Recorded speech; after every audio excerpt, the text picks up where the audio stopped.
بالخير وبك نستعين يا فتاح يا عليم يا ربنا زدنا علما وعملا يا ربنا زدنا علما وعملا رب اغفر وارحم وأنت خير الراحمين اللهم أنت السلام ومنك السلام تباركت يا ذا الجلال والإكرام الله أكبر كبيرا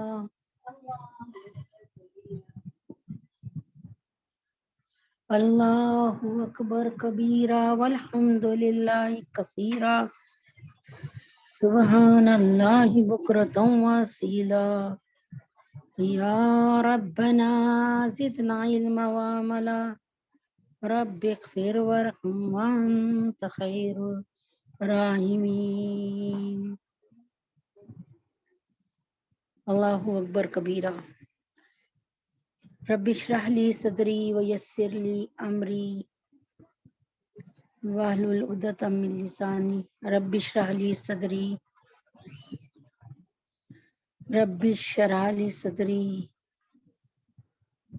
رب اشرح لی صدری ویسر لی امری واحلل عقدۃ من لسانی یفقهوا قولی یا ربنا زدنا علما وعملا رب اغفر وارحم وانت خیر الراحمین اللهم انت السلام ومنك السلام تبارکت یا ذا الجلال والاکرام اللهم اعنی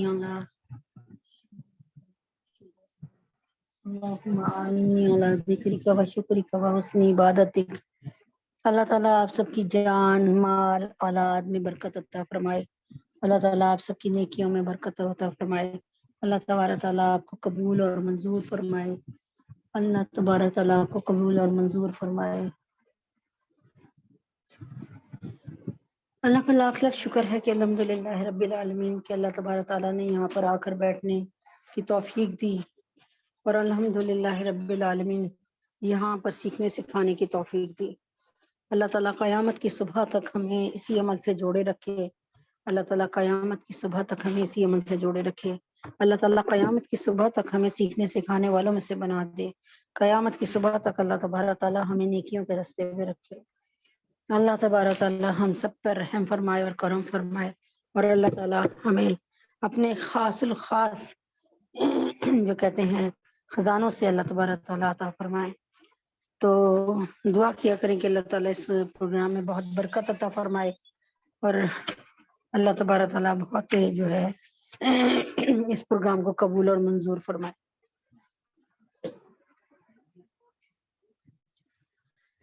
تو اللہ تبارک تعالیٰ اس کو قبول اور منظور فرمائے۔ تو جہاں سے الحمدللہ ایک پچھلے جمعے کو سلسلہ توڑا تھا، وہیں سے سلسلے کو دوبارہ جوڑتے ہیں۔ میں نے آپ کو بتایا تھا کہ کیونکہ وقت کی کمی کی وجہ سے حضرت حسین رضی اللہ تعالیٰ عنہ کا تھوڑا سا رہ گیا تھا، تو پھر یہ بتانا تھا کہ مطلب یہ تو بتا دیا آپ کو کہ کس مظلومانہ طریقے سے کیسے کس مظلوم کی حیثیت سے آپ اس دنیا سے گئے ہیں، اور کس طریقے سے آپ کو شہید کیا گیا، اور اس کے ساتھ آپ کے ساتھ مطلب آپ کے ساتھ کیا ہوا۔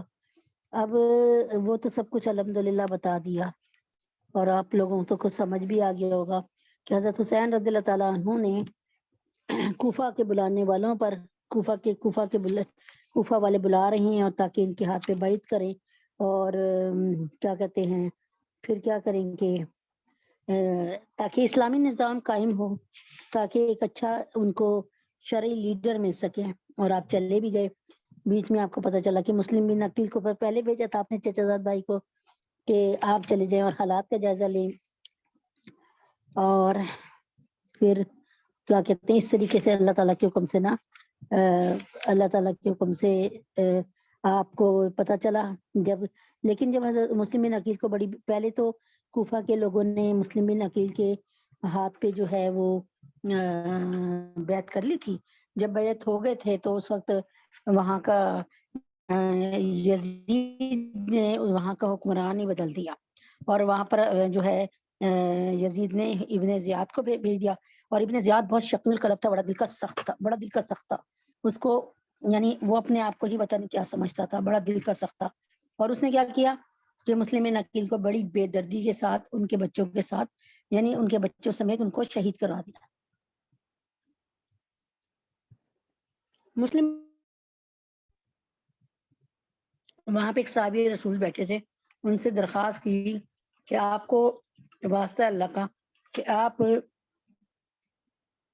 حضرت حسین تک یہ خبر پہنچا دیں کہ میں نا کیا کہتے ہیں یہاں پہ کوفہ والے بدل گئے ہیں، اور انہوں نے جو میرے سے بیعت ہوئے تھے وہ اب ختم ہو گئی ہے، اور وہ یزید کی بیعت پہ راضی ہو گئے ہیں، اور اب ان کی تلواریں جو ہیں یزید کی تلواروں کے ساتھ ہوں گی۔ تو لیکن جب حضرت حسین رضی اللہ عنہ کو یہ خبر پہنچی تو ایک تو آپ کے دل میں یہ آئی کہ مطلب ایک تو آپ جانا چاہتے تھے کہ چلیں اب میں مڑ جاؤں، چلا جاؤں، لیکن وہ حر بن یزید جو تھے نا، حر وہ بھی اس وقت آ گئے تھے، یزید کی طرف سے بھیجے گئے تھے، انہوں نے آپ کو ادھر ادھر واپس جانے کی کوئی اجازت نہیں دی، اور ان کے خیال میں تھا کہ یعنی حر بن یزید یہ سمجھ رہے تھے کہ بس ایسے ہی ذرا دکھاوے کی سختی ہے، انہیں نہیں پتا تھا کہ اس بری طریقے سے ان کو ختم کیا جائے گا، انہیں نہیں پتا تھا، تو انہیں نہیں اس بات کا پتا تھا، لیکن اللہ تعالیٰ کے حکم سے جب انہوں نے دیکھا کہ انہوں نے اتنی بری طریقے سے ان کو کیا ہے، تو پھر انہوں نے کیا کیا، حضرت حسین رضی اللہ عنہ کے لیے اپنی جان کو قربان کر دیا۔ کیا ہوا کہ انہوں نے وہ دشمن کی فوج سے جو ہے اپنے گھوڑے کو ایڑ لگا کے بھاگ آئے، اور حضرت حسین رضی اللہ عنہ کی جو ہے حفاظت میں کھڑے ہو گئے، اور وہ جب تک شہید یعنی وہ شہید ہو گئے، اور جب تک وہ شہید نہیں ہوتے اللہ تعالیٰ کے حکم سے ان کو حضرت حسین رضی اللہ عنہ تک انہوں نے کسی کو پہنچنے نہیں دیا۔ تو حر بن یزید جو تھے وہ اب سمجھ گئے تھے کہ ان لوگوں کے ارادے خراب ہیں، اور انہوں نے حضرت حسین رضی اللہ عنہ کا اچھی طریقے سے ساتھ دیا، ہر لحاظ سے ساتھ دیا، آخر دم تک ساتھ دیا، اور وہ یہی سمجھاتے رہے دشمنوں کو کہ حضرت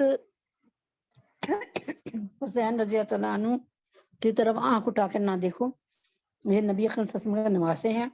لیکن ابن زیاد ملعون شقیق القلب مرجانہ کا بیٹا، اس نے کیا کیا، اس نے اتنے سخت لوگوں کو بھیجا جس میں شمر ذل جوشن اور دوسرا جو تھا حسین بن نمیر، یہ اتنے کہ ان کا لگتا تھا کہ ان کے اندر کہیں سے بھی ایک پل کے لیے بھی یعنی یہ رحم نہیں ہے ان کے دلوں میں۔ اور پھر جب حضرت حسین رضی اللہ عنہ، میں نے آپ کو پچھلی دفعہ بتایا تھا، اکیلے لڑتے رہے، اور آپ کے اہل بیت کے یعنی آپ کے اپنے بیٹے، آپ کے بھائی کے بیٹے، آپ کے جو بھی آپ کے ساتھ مسلمان تھے وہ بھی لڑتے رہے، اہل بیت میں سے مطلب یہ گھر والوں میں سے یہ سب ملا کے 72 کے قریب لوگ تھے، تو یعنی یہ کل 72 تھے، جن میں سے 40 دوسرے تھے اور 32 ان کے اہل بیت میں سے تھے۔ تو یہ سارے کے سارے شہید ہو گئے، ان میں سے ایک بھی نہیں بچا، اور حضرت حسین رضی اللہ عنہ بھی شہید ہو گئے۔ اب یہ دیکھتے ہیں کہ کیا اللہ تبارک تعالیٰ کے جو نظام تھا اللہ تعالیٰ نے کیا کیا۔ یہ جو میں نے پڑھا نا، یہ واحد ایسا ہے جو میں نے پڑھا کہ واحد ایسی شہادت تھی جس میں اللہ تعالیٰ نے ایک معاونین کو یعنی جس میں کوئی بھی ان کی شہادت میں شریک ہوا نا دشمن کی طرف سے، اللہ تبارک تعالیٰ نے ایک ایک کو اپنے انجام تک پہنچایا، کسی یعنی ایک ایک کو نشان عبرت بنایا.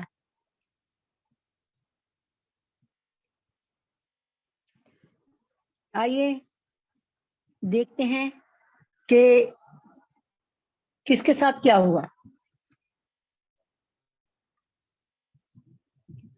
کیونکہ یہ اسلام کی وہ شہادت ہے جس میں اللہ تعالیٰ نے، یوں لگتا ہے کہ کیونکہ ظاہر نبی اکرم صلی اللہ علیہ وسلم بے چین ہو گئے تھے شہادت پہ، اور اللہ کو کے آگے میں نے سر جھکایا تھا، لیکن دل ان کا بڑا دکھا ہوا تھا، کیونکہ نبی اکرم صلی اللہ علیہ وسلم کو جب یہ پیدا ہوئے تھے تبھی اللہ تعالیٰ نے بتا دیا تھا کہ دونوں حسنین جو ہیں ان کو شہادت ملے گی، اور دونوں کے دونوں شہید ہوئے اللہ کی راہ میں، جن میں حسین رضی اللہ عنہ بڑی مظلومانہ شہادت ہے. اور اب سنیں سارے کے سارے سب کے ساتھ کیا ہوا. جنگ کے خاتمے پر مقتولین کی شمار کی گئی تو حضرت حسین کے اصحاب میں 72 شہزاد حضرات شہید ہوئے جو ان کے ساتھی تھے، اور عمر بن سعد کے لشکر کے 88 سپاہی مارے گئے. حضرت ابھی ان کے 72 ہوئے، ان کے 88 ہوئے. حضرت حسین اور ان کے رکا کو اہل غازریہ نے چند روز بعد دفن کیا، یعنی فوراً نہیں دفن کیا، ایسی لاشیں پڑی رہی. لیکن اور حضرت حسین رضی اللہ عنہ کا تو سر مبارک کاٹ لیا گیا تھا. اب سوچیں نبی کے نواسے اور ان کے ساتھ دنیا، یعنی ان کے ساتھ کیا حالات رہے. اب نبی اکرم صلی اللہ علیہ وسلم، اللہ تعالیٰ نے نبی اکرم صلی اللہ علیہ وسلم کے نواسے کے لیے ایسے حالات پیدا کیے، یعنی ان کی ایسی جو ہے مظلومانہ موت شہادت تھی. تو آپ سوچیں کہ ہماری جانیں ان کی جانوں سے قیمتی ہیں کیا، کہ ہم کبھی جہاد کی طرف غور ہی نہیں کرتے، ہم کبھی اس طرف آتے ہی نہیں ہیں اور کی طرف غور ہی نہیں کرتے. تو بہرحال اللہ تبارک تعالیٰ کے حکم سے ابھی بھی وقت ہے، تو تھوڑا سا کم سے کم جیسے میں دعا کرتی ہوں تمام مسلمانوں کے لیے، اس طرح آپ بھی دعا کر سکتی ہیں نا. بسم اللہ الرحمن الرحیم. جنگ کے خاتمے پر مقتولین کی شمار کی گئی تو حضرت حسین کے اصحاب میں 72 حضرات شہید ہوئے، اور عمر بن سعد کے لشکر کے 88 سپاہی مارے گئے. حضرت حسین اور ان کے رفقا کو اہل غازریہ نے چند روز بعد دفن کیا، یعنی اسی وقت نے دفن کیا. خوالی بن یزید اور حمید بن مسلم ان حضرات کے سر کو لے کر کوفہ، یہ خوالی بن یزید اور حمید بن مسلم ان حضرات یعنی حضرت حسین رضی اللہ عنہ کے سر کو لے کر کوفہ روانہ ہوئے اور ابن زیاد کے سامنے پیش کیے گئے.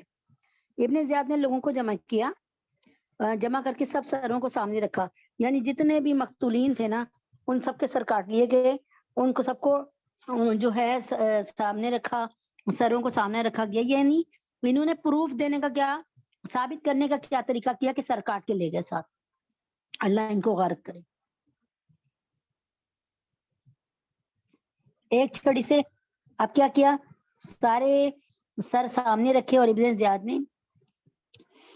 زیاد نے لوگوں کو جمع کر کے سب سروں کو سامنے رکھا، اور ایک چھڑی سے حضرت حسین کے دہن مبارک پر یعنی منہ مبارک پر کو چھونے لگا چھڑی سے.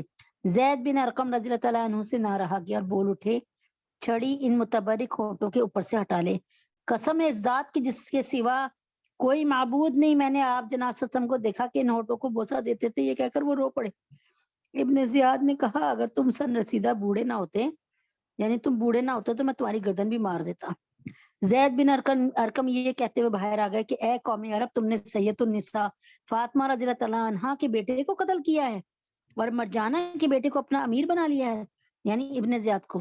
وہ تمہارے اچھے لوگوں کو قتل کرے گا اور شریروں کو غلام بنائے گا. تمہیں کیا ہوا کہ اس ذلت پر راضی ہو گئے؟ اب آگے سنیے. حضرت عمر ابن سعد دو روز کے بعد بقیہ اہل بیت حضرت حسین کے بیٹوں اور بہنوں اور بچوں کو ساتھ لے کے، جو زندہ بچ گئے تھے نا ان کو ساتھ لے کر کوفہ کے لیے نکلے. اور تو حضرت حسین اور ان کے اصحاب کی لاشیں پڑی ہوئی تھیں. عورتوں بچوں کے سامنے یہ منظر آیا تو کوہرام مچ گیا. اب بچے وغیرہ بعد میں آئے نا، عورتیں بعد میں آئیں، جو حضرت حسین رضی اللہ عنہ کے گھر کی عورتیں تھیں. تو انہوں نے جب یہ دیکھا نا کہ سب کے سر کٹے پڑے ہیں تو گویا زمین اور آسمان رونے لگے. عمر بن سعد نے ان سب اہل بیت کو ابن زیاد کے سامنے پیش کیا. تو حضرت حسین کی ہمشیرہ زینب رضی اللہ تعالیٰ عنہ بہت میلے اور کپڑے خراب کپڑے پہن کر پہنچی، ان کی باندیاں ان کے ارد گرد تھیں اور ایک طرف جا کر خاموش بیٹھ گئی۔ ابن زیاد نے پوچھا یہ علیحدہ بیٹھنے والی کون ہے؟ زینب رضی اللہ تعالیٰ نے جواب نہ دیا، کئی مرتبہ اسی طرح دریافت کیا مگر زینب خاموش رہی۔ جب کسی لونڈی نے کہا یہ زینب بنت فاطمہ رضی اللہ تعالیٰ عنہ ہے، یعنی فاطمہ کی اور حضرت علی کی بیٹی، فاطمہ رضی اللہ عنہ کی بیٹی، تو فرمایا ابن زیاد بولا شکر ہے اللہ کا جس نے تمہیں رسوا کیا اور قتل کیا اور تمہاری بات کو جھوٹا کیا۔ اس پر حضرت زینب رضی اللہ عنہ کڑک کر بولی شکر ہے اللہ تعالیٰ کا جس نے ہمیں حضرت محمد صلی اللہ علیہ وسلم کے نسب سے شرف بخشا اور قرآن میں ہمارے پاک کرنے کو بیان کیا۔ رسوا وہ ہوتا ہے جو اللہ تعالیٰ کی نافرمانی کرے، کیونکہ قرآن مجید میں حضرت محمد صلی اللہ علیہ وسلم کی آل اور آل کا ذکر ہے نا۔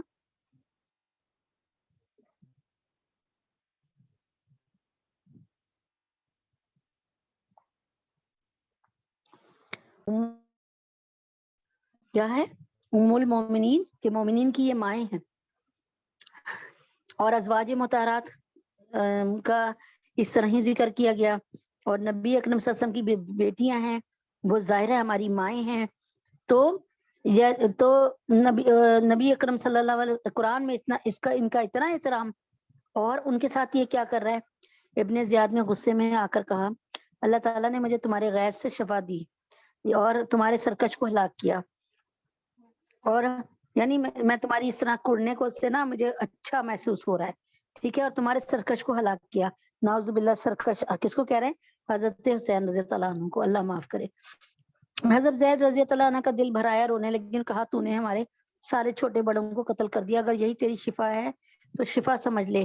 اس کے بعد ابن زیاد علی اصغر کی طرف متوجہ ہوئے، ان کا نام پوچھا، بتلایا کہ علی نام ہے۔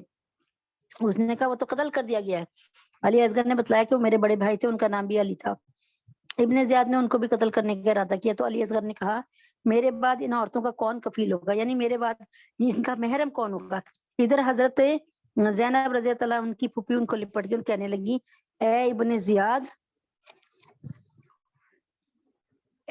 زیاد کیا ابھی تک ہمارے خون سے تیری پیاس نہیں بجھی؟ میں تجھے خدا کی قسم دیتی ہوں کہ اگر تو ان کو قتل کرے تو ہم کو بھی ان کے ساتھ قتل کر دے۔ علی اصغر رضی اللہ عنہ نے فرمایا کہ اے ابن زیاد، اگر تیرے اور ان عورتوں کے درمیان کوئی قرابت ہے یعنی رشتہ داری ہے تو ان کے ساتھ کسی صالح متقی مسلمان کو بھیجنا۔ یہاں پر کیا جب ان کو پتہ چل گیا نا کہ اس نے مجھے بھی قتل کروانے نا حضرت علی کو، یعنی جو کہ حضرت حسین کے بیٹے تھے، تو انہوں نے کہا کسی اچھے نیک متقی کو بھیجنا ہماری عورتوں کے ساتھ جو اسلام کی تعلیم کے مطابق ان کی رفاقت کرے، یعنی ان کو حفاظت کے ساتھ لے کے جائیے۔ سن کر ابن زیاد نے کہا اچھا اس لڑکے کو چھوڑ دو، خود اپنی عورتوں کے ساتھ جائے گا۔ اس کے بعد ابن زیاد نے ایک نماز کے بعد خطبہ دیا جس میں حضرت حسین اور علی رضی اللہ عنہ پہ سب و شتم کیا، یعنی ان کو گالیاں دی، توہین کی۔ مجمع میں عبداللہ بن عفیف ازدی بھی تھے، کھڑے ہو گئے اور اس بات جو نابینا تھے اور ہمہ وقت مسجد میں رہتے تھے، کہا اے ابن زیاد تو کذاب بن کذاب ہے، تم انبیاء کی اولاد کو قتل کرتے ہو اور صدیقین کی سی باتیں بناتے ہو۔ ابن زیاد نے ان کو گرفتار کرنا چاہا تو ان کے قبیلے کے لوگ چھڑانے کے لیے کھڑے ہو گئے، اس لیے ان کو چھوڑ دیا۔ ابن زیاد کی شکاوت، اس سختی کو، اس بدتمیزی کو اور اس اسلام کے دشمنی کو، اس ابن زیاد کی شکاوت نے اسی پر بس نہیں کیا بلکہ حکم دیا کہ حضرت حسین رضی اللہ عنہ کے سر کو ایک لکڑی پر رکھ کر کوفہ کے بازاروں میں اور کلی کوچوں میں گھمایا جائے، سب لوگ دیکھ لیں۔ اس کے بعد اس کو اور دوسرے اصحاب کے سروں کو یزید کے پاس ملک شام بھیج دیا، ٹھیک ہے، اور اسی کے ساتھ عورتوں بچوں کو بھی روانہ کیا۔ یہ لوگ شام پہنچے تو انعام کے شوق میں حر بن قیس جو ان کو لے کر گیا تھا فوراً یزید کے پاس پہنچا۔ یہ حر بن قیس الگ ہے، حر بن یزید الگ ہے۔ تو فوراً یزید کے پاس پہنچا، یزید نے پوچھا کیا خبر لائے ہو؟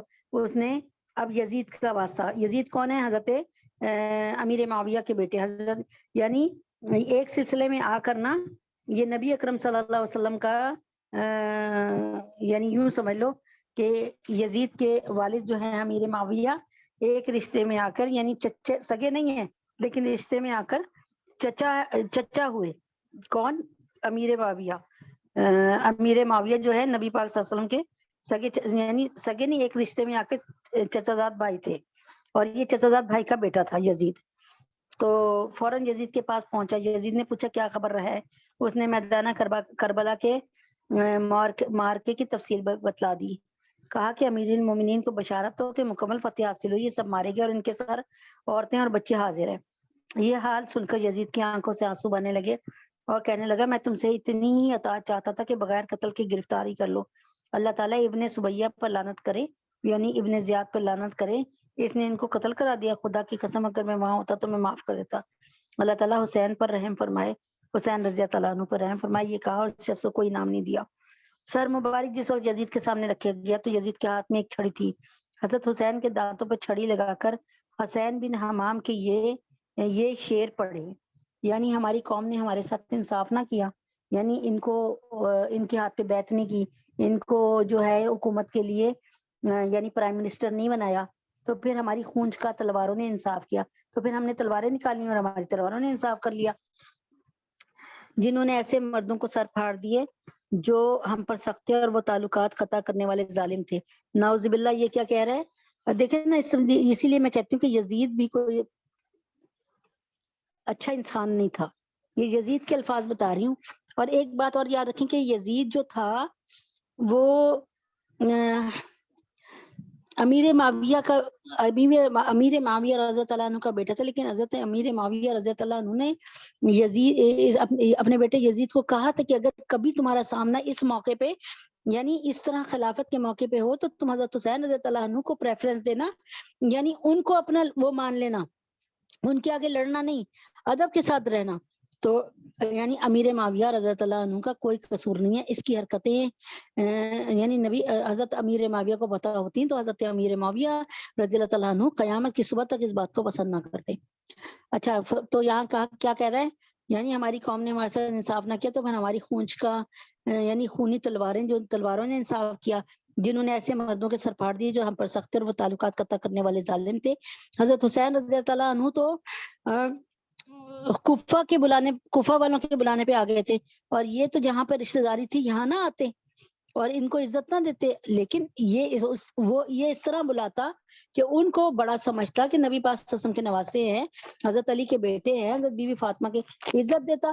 تو کیا پھر اس کے باوجود نعوذ باللہ ثم نعوذ باللہ ایسا ہوتا کبھی؟ یہ یعنی ایک تو وہ کہتے ہیں نا چوری اوپر سے سینہ زوری. ابو برزہ اسلمہ رضی اللہ عنہ وہاں موجود تھے. آپ نے کہا اے یزید تو اپنی چھڑی حضرت حسین کے دانتوں پر لگاتا ہے. پہلے ابن زیاد نے لگائی، اس نے مرجانہ کے بیٹے نے، یا اب یزید نے جو کہ حضرت امیر معاویہ رضی اللہ عنہ کا بیٹا تھا. تو فرمایا کہ ابو برزہ اسلمہ رضی اللہ عنہ نے فرمایا کہ اے یزید تو اپنی چھڑی حضرت حسین رضی اللہ عنہ کے دانتوں پہ لگاتا ہے. میں نے رسول پاک صلی اللہ علیہ وسلم کو دیکھا کہ ان کو بوسہ دیتے تھے. اے یزید قیامت کے روز تو آئے گا، تیری شفاعت ابن زیاد ہی کرے گا، یعنی تنزیہ بات مطلب تنزیہ طور پہ کہا، اور حضرت حسین رضی اللہ عنہ آئیں گے تو ان کے شفیع حضرت محمد صلی اللہ علیہ وسلم ہوں گے. یہ کہہ کے ابو برزہ مجلس سے نکل گئے. جب یزید کی بیوی ہند بنت عبداللہ نے یہ خبر سنی کہ حضرت حسین رضی اللہ عنہ قتل کر دیا گیا، ان کا سر لایا گیا، تو کپڑا اوڑھ کر باہر نکل آئی اور کہنے لگی امیر المومنین کیا ابن بنت رسول صلی اللہ علیہ وسلم کے ساتھ یہ معاملہ کیا گیا ہے، یعنی رسول پاک صلی اللہ علیہ وسلم کی بیٹی کے بیٹے کے ساتھ یہ سلوک کیا گیا. اس نے کہا ہاں. خدا ابن زیاد کو ہلاک کر اس نے جلدی کی اور قتل کر ڈالا. ہندی یہ سن کر رو پڑی. یزید نے کہا حضرت حسین رضی اللہ عنہ نے یہ کہا تھا کہ میرا باپ یزید کے باپ سے اور میری ماں یزید کی ماں سے اور میرے دادا رسول پاک صلی اللہ علیہ وسلم یزید کے دادا سے بہتر ہے. ان میں پہلی بات کہ میرا باپ بہتر ہے یا ان کا فیصلہ، یعنی حضرت امیر معاویہ زیادہ بہتر ہے یا حضرت علی، تو اللہ تعالیٰ یہ اس فیصلہ اللہ تعالیٰ اور حضرت علی کا یعنی فیصلہ تو اللہ کرے گا کہ حضرت علی بہتر ہیں یا حضرت امیر معاویہ. اور وہ دونوں وہاں پہنچ چکے ہیں. اللہ کے پاس اللہ تعالیٰ ہی جانتا ہے اس نے کس کے حق میں کیا فیصلہ کیا. اور دوسری بات یہ کہ اس کی ماں میری ماں سے بہتر ہے، تو میں قسم کھا کے کہتا ہوں کہ بے شک صحیح ہے کہ ان کی والدہ حضرت بی بی فاطمہ رضی اللہ عنہا میری والدہ سے بہتر ہے. رہی تیسری بات کہ ان کے دادا میرے دادا سے بہتر ہیں. سو یہ ایسی بات ہے کہ کوئی مسلمان جس کا اللہ تعالیٰ یوم آخرت پہ ایمان ہے اس کے خلاف نہیں کہہ سکتا. ان کی یہ سب باتیں صحیح درست ہے، مگر جو آفت آئی وہ ان کی سمجھ کی وجہ سے آئی. انہوں نے اس آیت پر غور ہی نہ کیا. قل اللہم مالک الملک تؤتی الملک، یعنی اللہ تعالیٰ جس کو چاہتے ہیں وہ بادشاہی دے دیتے ہیں اور جس کو چاہتے ہیں مطلب ذلت دے دیتے ہیں. اس کے بعد عورتیں بچے یزید کے سامنے لائے گئے اور سر مبارک یعنی کہنے لگا اس آیت کا حوالہ دے کر یہ بتانا چاہ رہا ہے کہ اللہ تعالیٰ ہی نے مجھے بادشاہ بنایا، یعنی اللہ تعالیٰ ہی نے مجھے یہاں کا صدر بنایا ہے، یہی یعنی حکومت مجھے اللہ تعالیٰ نے دی ہے۔ یعنی یہ اس آیت کو جیسے مرزا قادیانی نے اپنی طرف موڑ لیا لے لیتا تھا نا ہر آیت کو قرآن کی، اسی طرح اس نے بھی اپنی طرف موڑ لیا۔ جو آیت اپنے حق میں اچھی لگی، اس کے بعد عورتیں بچے یزید کے سامنے لائے گئے اور سارے مبارک اس مجلس میں رکھا ہوا تھا۔ حضرت حسین رضی اللہ عنہ کی دونوں صاحبزادیاں فاطمہ اور سکینہ رضی اللہ عنہما پنجوں کے بل کھڑے ہو کر سارے مبارک کو دیکھنا چاہتی تھی، چھوٹی عمروں کی تھی، اور یزید ان کے سامنے کھڑا ہو جاتا کہ نہ دیکھ سکے۔ جب ان کی نظر اپنے والد ماجد کے سر پر پڑی تو بے ساختہ رونے کی آواز نکل گئی۔ ان کی آواز سن کر یزید کی عورتیں بھی چلا اٹھی اور یزید کے محل میں ایک ماتم برپا ہو گیا۔ ایک شامی شخص نے شہزادی کے متعلق ناشائستہ الفاظ کہے تو ان کی پھوپھی زینب نے نہایت سختی سے کہا، نہ تجھے کوئی حق نہ یزید کو۔ اس پر یزید برہم ہو کر کے کہنے لگا، غصے میں آ کے کہنے لگا، مجھے سب اختیار حاصل ہیں۔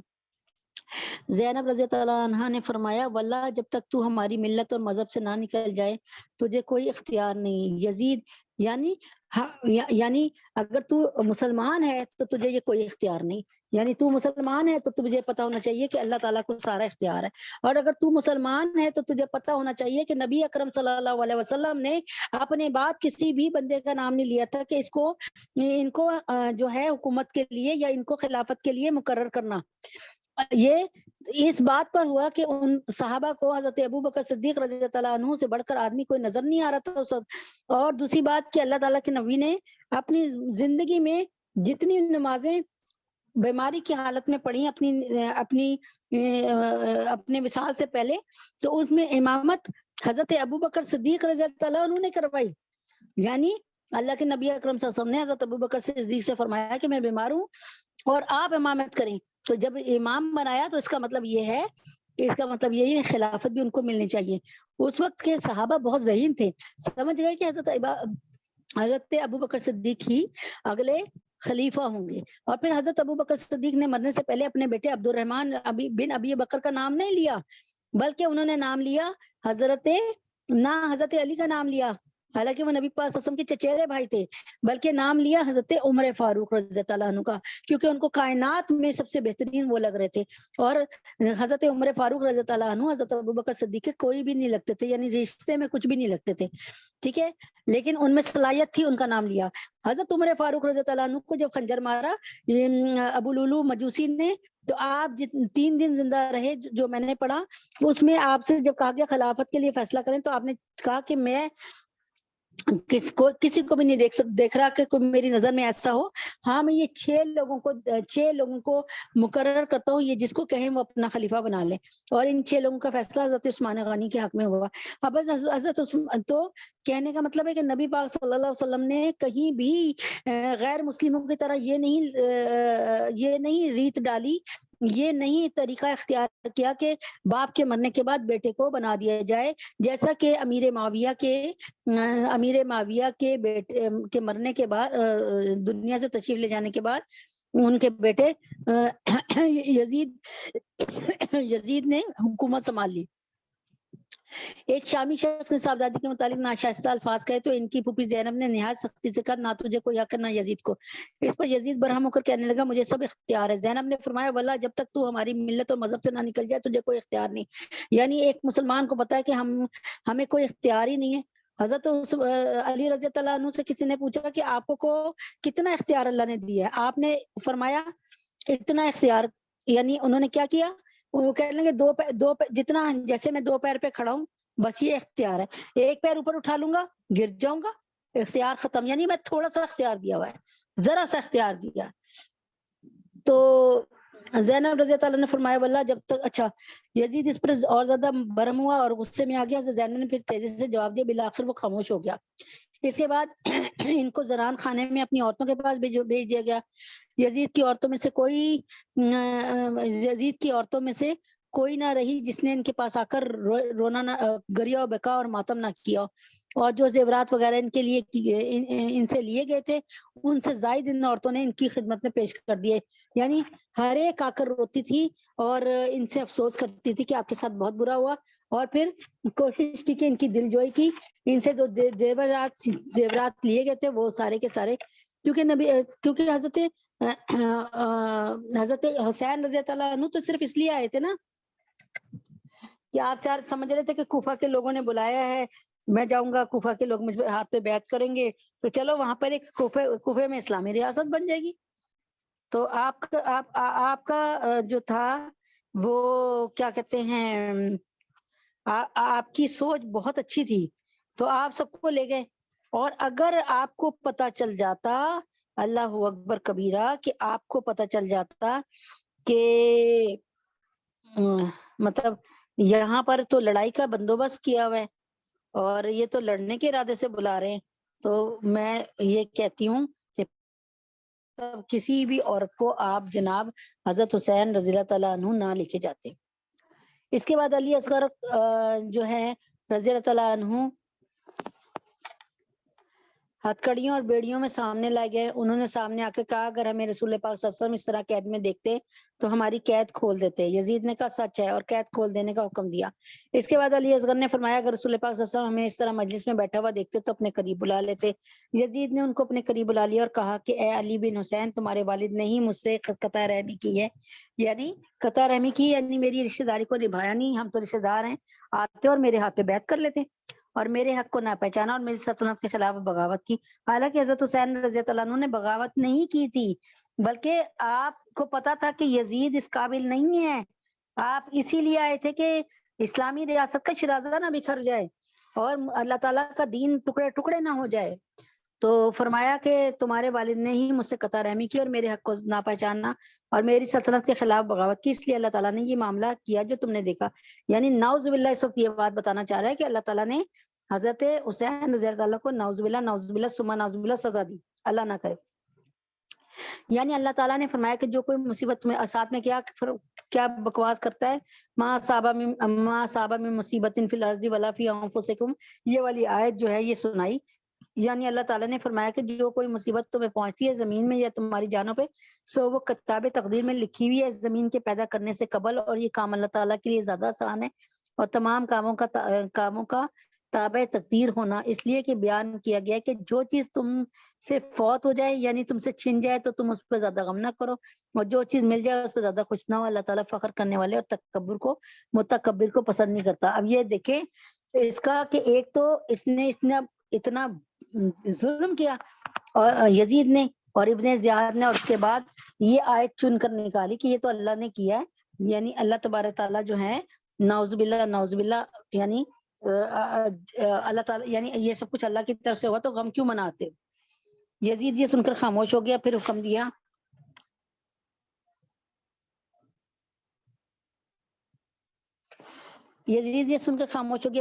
کہ ان کو ان کی عورتوں کو ایک مستقل مکان میں رکھا جائے، اور یزید کوئی ناشتہ اور کھانا نہ کھاتا تھا جس میں علی بن حسین رضی اللہ عنہ کو نہ بلاتا تھا۔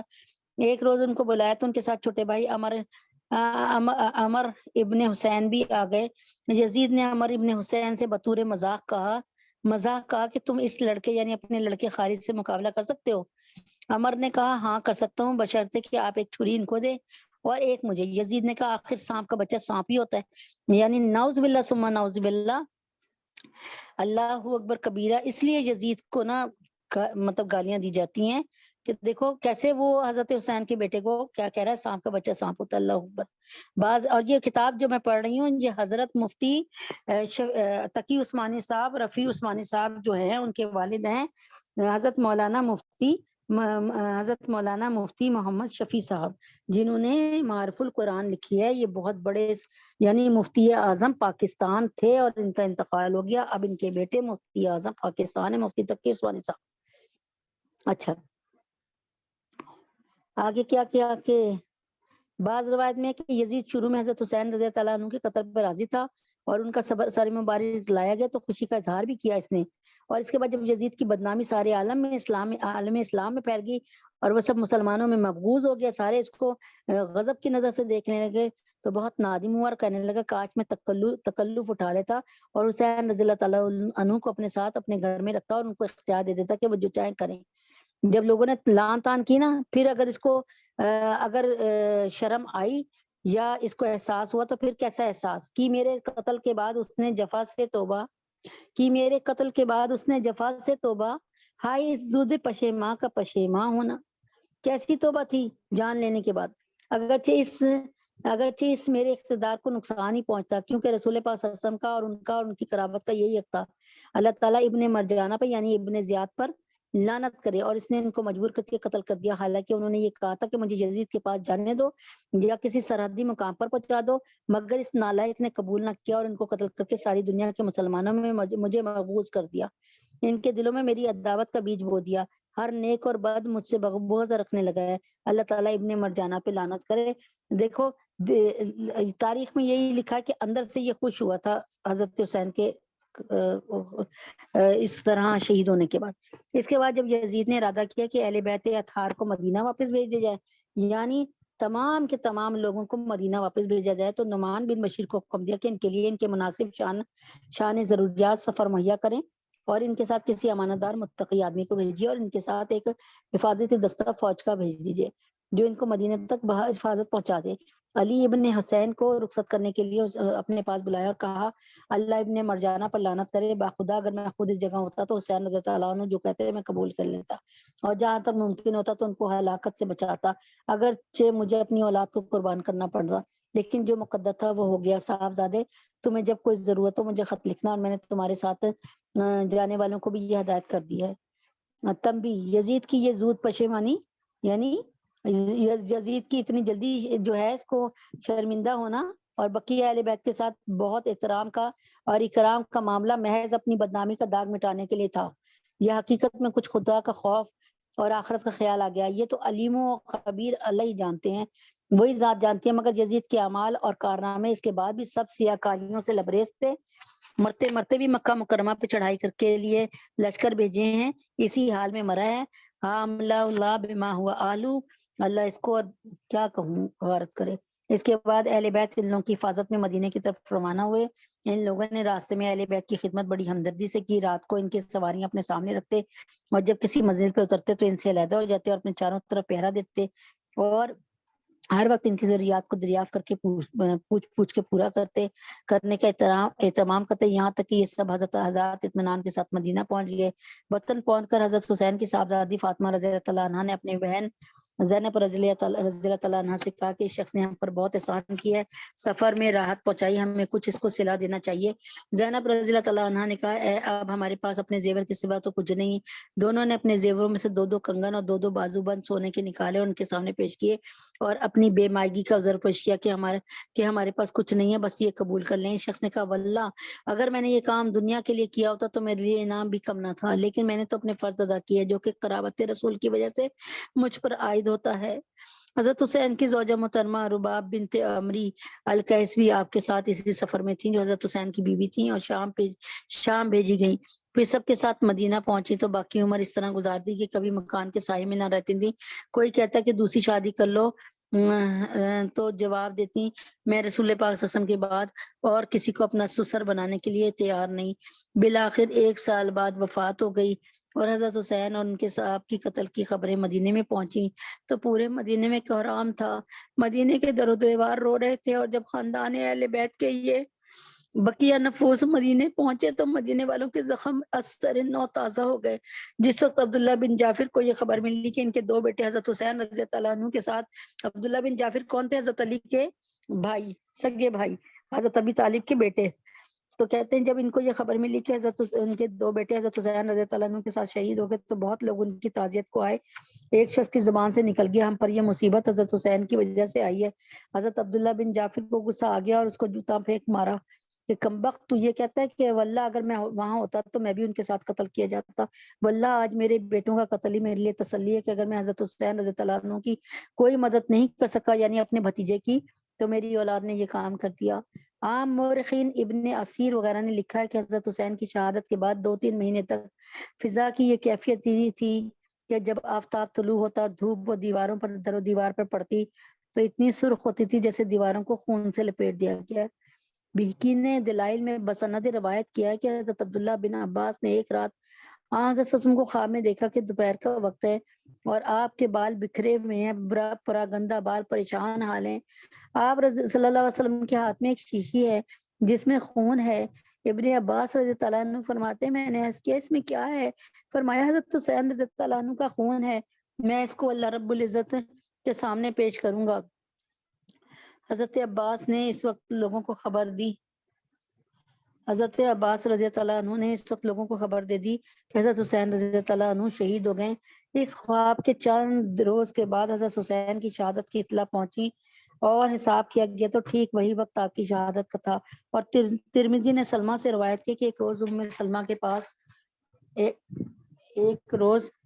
ایک روز ام سلمہ کے پاس گئی تو ترمذی نے سلمہ سے روایت کی کہ وہ ایک روز ام سلمہ کے پاس گئیں تو دیکھا کہ وہ رو رہی تھیں۔ میں نے سبب پوچھا تو فرمایا میں نے رسول پاک صلی اللہ علیہ وسلم کو خواب میں دیکھا ہے، خواب میں اس طرح دیکھا کہ آپ سر مبارک اور داڑھی پہ مٹی پڑی ہوئی ہے۔ میں نے پوچھا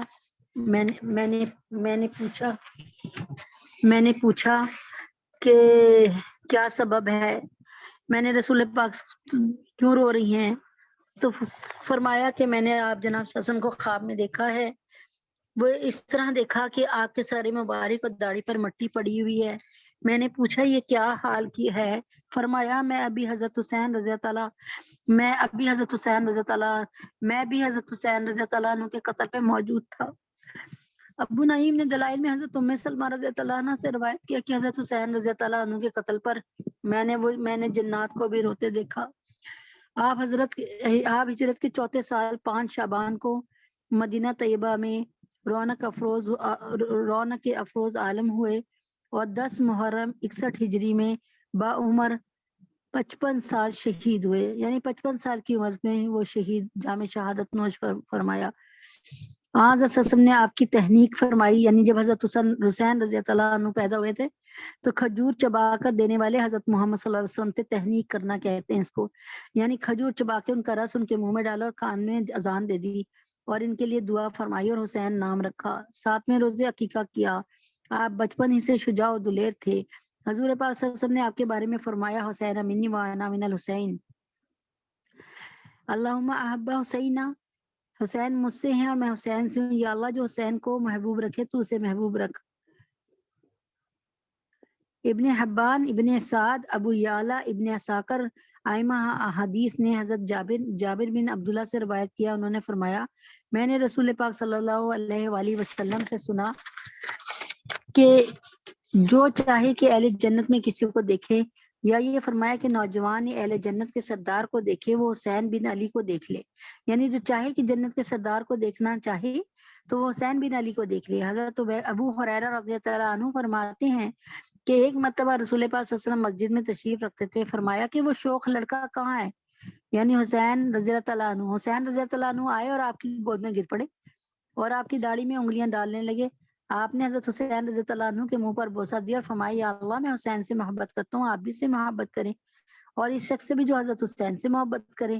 ایک روز ابن عمر رضی اللہ عنہ کعبے کے سائے میں بیٹھے تھے، دیکھا کہ حضرت حسین رضی اللہ عنہ سامنے سے آ رہے ہیں، ان کو دیکھ کر فرمایا یہ شخص اس زمانے میں اہل آسمان کے نزدیک سارے اہل زمین سے زیادہ محبوب ہے، یعنی حضرت حسین سے زیادہ جو ہے عزت والا اس سے کوئی بھی نہیں۔ یہ شخص اس زمانے میں اہل آسمان کے نزدیک سارے اہل زمین سے زیادہ محبوب، تمام اہل زمین سے زیادہ محبوب یعنی اللہ کا چہیتا کون تھا؟ حضرت حسین رضی اللہ عنہ۔ حضرت حسین رضی اللہ عنہ نہایت سخیہ لوگوں کی امداد میں اپنی جان و مال پیش کرنے والے تھے اور فرمایا کرتے تھے اللہ تعالیٰ کے لیے کسی کی حاجت پوری کرنا میں اپنے 1 مہینے کے اعتکاف سے بہتر سمجھتا ہوں۔ فرمایا کہ لوگ اپنی حاجات تمہارے پاس لائیں اور تو ان سے گھبرایا نہ کرو، کیونکہ ان کی حوائج یعنی ان کی ضروریات تمہاری طرف یہ اللہ کی نعمتیں، اللہ تعالیٰ کی نعمت ہے کہ اس نے تمہیں چنا۔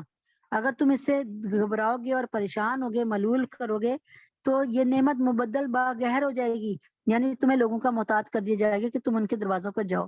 یعنی یہاں پر بتایا جا رہا ہے اگر تم سے کوئی لوگ، جیسے بعض دفعہ میں بھی گھبرا جاتی ہوں کہ کوئی کچھ آ رہا ہے، کوئی کچھ آ رہا ہے کہنے کے لیے بھائی ایسا کر دیں ایسا کر دیں، تو آج دیکھیں اللہ تعالیٰ کے حکم سے کہ یہ میرے لیے بھی اللہ تعالیٰ کی طرف سے ایک بات آ گئی اور آپ لوگوں کے لیے بھی آ گئی کہ فرمایا کہ لوگ اپنی حاجات تمہارے پاس لائیں تو اس سے گھبراؤ نہیں، ملول نہ ہو، پریشان نہ ہو، کیونکہ ان کے حوائج تمہاری طرف یہ اللہ تعالیٰ کی نعمتیں ہیں، یعنی اگر یہ اس وقت تمہارے سے آ کر اپنی رونا رو رہے ہیں، دکڑا رو رہے ہیں، تو یہ اللہ کی نعمت ہے. اگر تم اس سے ملول اور پریشان ہو جاؤ گے، اگر تم گھبرا جاؤ گے اور پریشان ہو جاؤ گے، تو یہ نعمت مبدل باقہر ہو جائے گی. یعنی تم بجائے ان کی ضروریات پوری کرو، تم خود محتاج ہو جاؤ گے، تم ان کے دروازوں کے پر جاؤ گے. حضرت حسین رضی اللہ عنہ ایک روز حرم مکہ میں حجر اسود کو پکڑے ہوئے دعا کرتے، یا اللہ آپ نے مجھ پر انعام فرمایا، مجھے شکر گزار نہ پایا، میری آزمائش کی تو مجھے صابر نہ پایا، مگر اس پر بھی آپ نے نہ اپنی نعمت مجھ سے سلب کی روکی اور نہ مصیبت کو مجھ پر قائم رہنے دیا، یعنی میری مصیبتوں کو بھی مجھ سے ہٹا دیا. یا اللہ کریم، یا اللہ کریم، کریم سے تو کرم ہوا کرتا ہے. حضرت حسین رضی اللہ عنہ اپنے والد ماجد حضرت علی رضی اللہ عنہ کے ساتھ کوفے چلے گئے تھے. ان کے ساتھ ہر جہاد میں شریک رہے اور ان کی صحبت میں رہے یہاں تک کہ وہ شہید کر دیے گئے. اس کے بعد حضرت حسن کے ساتھ رہے یہاں تک کہ وہ امارت چھوڑ کے مدینہ چلے آئے، تو آپ بھی ان کے ساتھ مدینے میں آ گئے، اور جب تک بیعت یزید کا فتنہ شروع نہیں ہوا مدینے میں رہے. حضرت حسین کے ساتھ کربلا میں آپ کے اہل بیت کے 33 حضرات شہید ہوئے. ٹھیک ہے، تو جس وقت حضرت حسین رضی اللہ عنہ، اب قاتلان حسین کا انجام سن لیجئے. جس وقت حضرت حسین رضی اللہ عنہ پیاس سے مجبور ہو کے دریائے فرات پر پہنچے اور پانی پینا چاہتے تھے کہ کمبخت حسین بن نمیر جو ہے اس نے تیر مارا جو آپ کے دہن میں یعنی آپ کے منہ مبارک پر لگا. اس وقت آپ کی زبان سے بے ساختہ نکلا، یا اللہ رسول اللہ کی بیٹی کے فرزند کے ساتھ جو کچھ کیا جا رہا ہے میں اس کا شکوہ آپ سے ہی کرتا ہوں. یا اللہ ان کو چن چن کر قتل کر ان کے ٹکڑے ٹکڑے فرما دے، ان میں سے کسی کو باقی نہ چھوڑنا. اول تو ایسے مظلوم کی بددعا، پھر سبت رسول پاک صلی اللہ علیہ وسلم کے خاندان کی، اس کی قبولیت میں کیا شبہ تھا، کیا شک رہ گیا. دعا قبول ہوئی اور آخرت سے پہلے ہی دنیا میں ایک ایک کر کے بری طرح مارے گئے. آئیے آپ بتاتی ہوں آپ کو کہ امام زہری رحم اللہ فرماتے ہیں کہ جو لوگ قتل حسین میں شریک تھے ان میں سے ایک بھی نہیں بچا جس کو آخرت سے پہلے دنیا میں سزا نہ ملی ہو. کوئی قتل کیا گیا، کسی کا چہرہ سخت سیاہ ہو گیا یا مسخ ہو گیا یعنی چپٹا ہو گیا، یا چند ہی روز میں ملک کو سلطنت چھن گئے. اور ظاہر ہے یہ ان کے اعمال کی اصلی سزا نہیں ہے، اصلی سزا تو اللہ تعالیٰ کے پاس ملے گی، بلکہ اس کا ایک نمونہ ہے جو لوگوں کی عبرت کے لیے دنیا میں دکھا دیا گیا.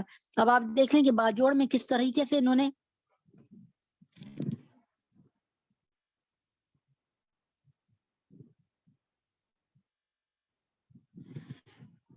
باجوڑ میں کس طرح سے انہوں نے مسلمان بچوں کو اور عالم دین کو اڑا دیا.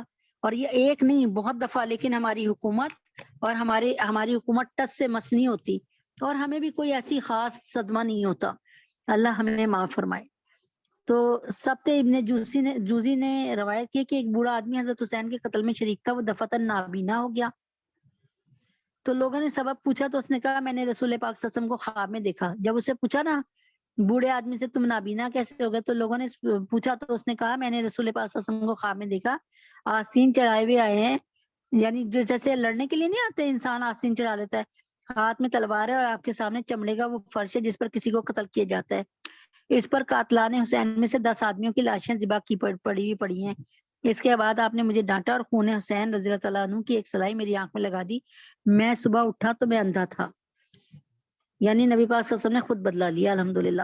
نیز ابن جوزی نے نقل کیا کہ جس شخص نے حضرت حسین کے سر مبارک کو اپنے گھوڑے کی گردن میں لٹکایا تھا، اس کے بعد اسے دیکھا گیا کہ اس کا منہ کالا تارکول ہو گیا. لوگوں نے پوچھا تم سارے عرب میں خوشرو آدمی تھے، تمہیں کیا ہو گیا؟ اس نے کہا جس روز سے میں نے جس سر گھوڑے کی گردن میں لٹکایا تھا نا حضرت حسین رضی اللہ عنہ کا سر، جب ذرا سوتا ہوں 2 آدمی میرے بازو پکڑتے ہیں اور مجھے ایک دہکتی بھی آگ میں لے جاتے ہیں، اس میں ڈال دیتے ہیں جو مجھے جھلسا دیتی ہے اور ختم کر دیتی ہے، اور اس حالت میں چند روز بعد مر گیا. یہ 2 بندوں کا بتا دیا. اب تیسرے کا سنیں. نیز ابن جوزی نے سدی سے نقل کیا کہ انہوں نے ایک شخص کی دعوت کی مجلس میں یہ ذکر چلا کہ حضرت حسین کے قتل میں رضی اللہ تعالیٰ عنہ کے قتل میں جو بھی شریک ہوا اس کو دنیا میں بہت جلد سزا مل گئی.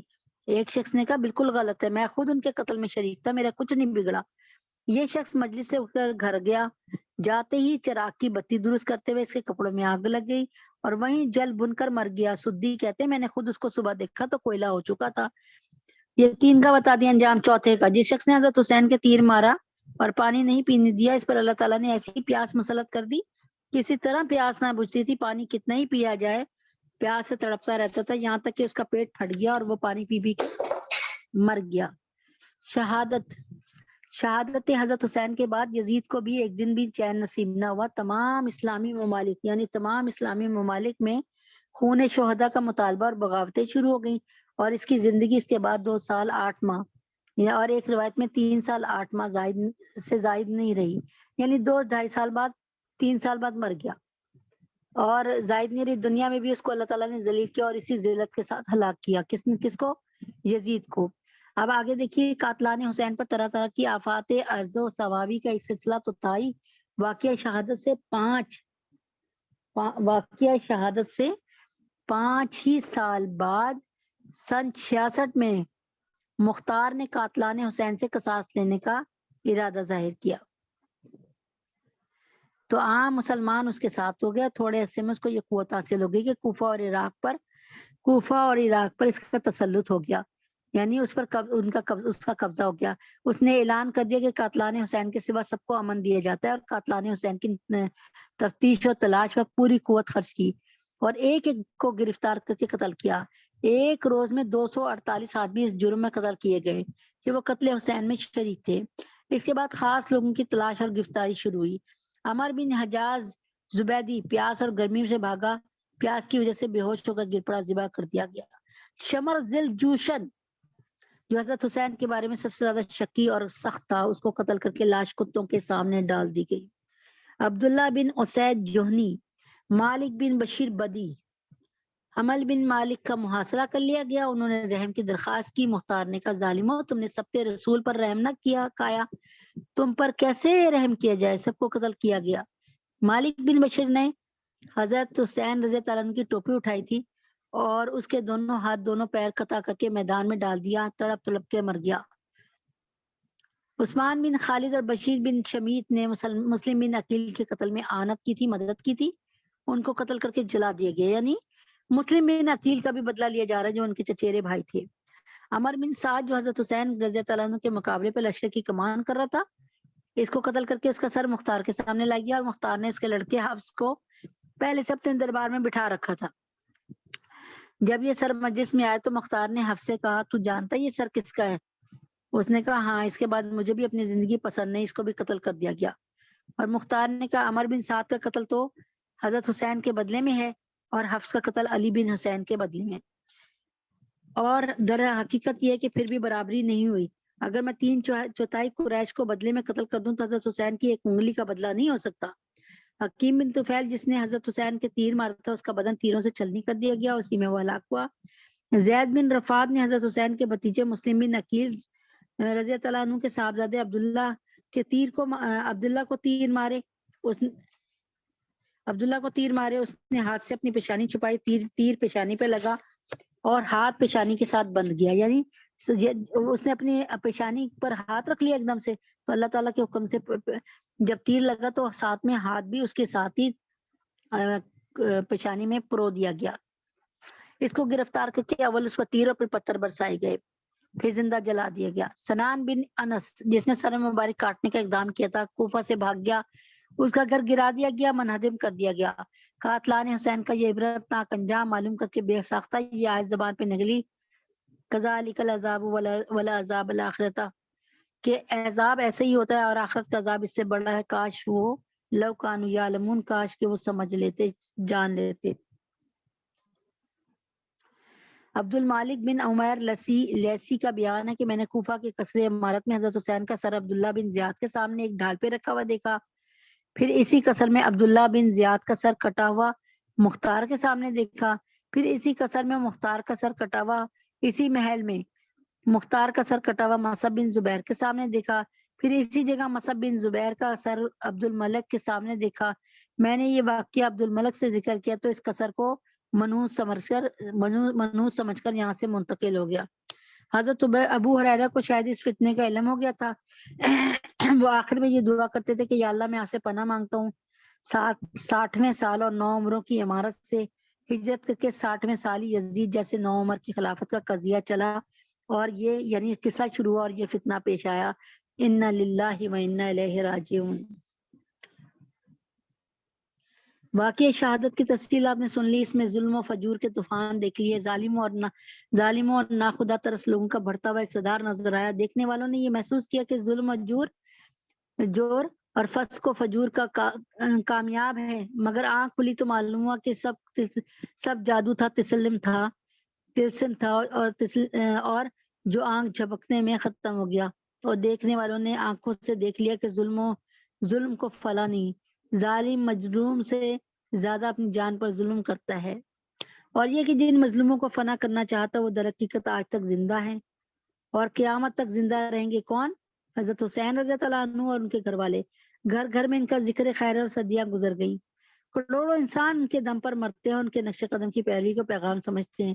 آیت عاقبۃ للمتقین ایک ایسا محسوس حقیقت ہو کر سامنے آ گئی کہ حق و باطل کے اس جنگ میں، اس مارکے میں آخری فتح اور کامیابی حق کی ہوا کرتی ہے۔ تو اب آپ نے دیکھ لیا کہ اللہ تبارک تعالیٰ نے ایک ایک سے بدلہ لے لیا۔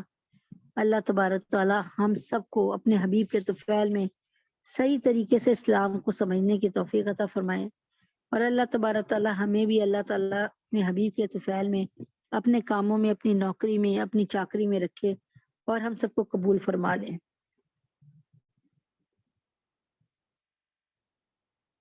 میدان جنگ میں جب حضرت میدان جنگ کے خطبے کے الفاظ غور سے پڑھیے، جس میں ظلم و فجور کے مقابلے کے لیے محض اللہ تعالیٰ کے لیے کھڑے ہونے کا ذکر ہے۔ یہاں پہ حر بن یزید کے جواب میں ایک صحابی کے اشعار پیش ہیں: موت میں کسی جوان کے لیے آر نہیں، جبکہ اس کی نیت خیر اور مسلمان ہو کر جہاد کر رہا ہو۔ تو اللہ تبارک تعالیٰ ہمیں سب کو جو ہے حق بات سننے کی اور اس پہ عمل کی توفیق عطا فرمائے، اور دیکھ لیں نیکی کا انجام نیک اور بدی کا انجام برا۔ حضرت حسین رضی اللہ تعالیٰ عنہ جب واپس ہونا چاہ رہے تھے، ان کو واپس ہونے دیا جاتا تو یہ نوبت نہ آتی، اور اس کے بعد حضرت حسین رضی اللہ تعالیٰ عنہ کو جب انہوں نے یہ فرمایا کہ مجھے یہاں سے کسی بھی سرحد پہ جانے دو، یا یزید کے پاس جانے دو میں خود بات کر لوں، یا پھر مجھے مدینہ لوٹ جانے دو، کاش کہ بس یہ ایک کاش ہی رہ گئی کہ کاش کہ یہ لوگ سمجھ لیتے کہ نواسے رسول ہیں اور یہ اتنا بڑا گناہ اپنے ہاتھ سے نہیں کرتے۔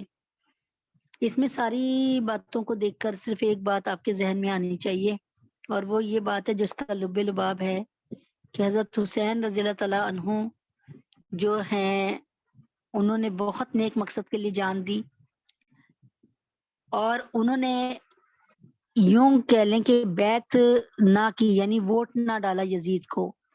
وہ سمجھ گئے تھے کہ یزید ایک فاسق اور فاجر انسان ہے۔